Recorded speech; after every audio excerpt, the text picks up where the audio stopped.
The leaders of the two countries at this time have a special obligation to work out what I would define as principles of coexistence. How can two societies that have a substantially different history, confrontation that might lead to conflict and even military action, must be avoided, and a better world needs to be built. Each side should make efforts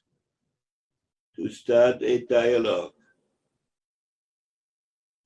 by which they can understand fully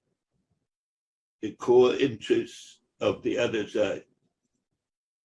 and to act in a manner respectful of these concerns,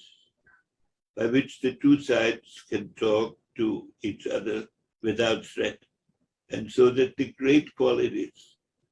of each of our countries can be used in an exchange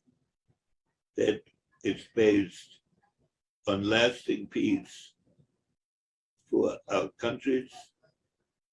and for the rest of the world.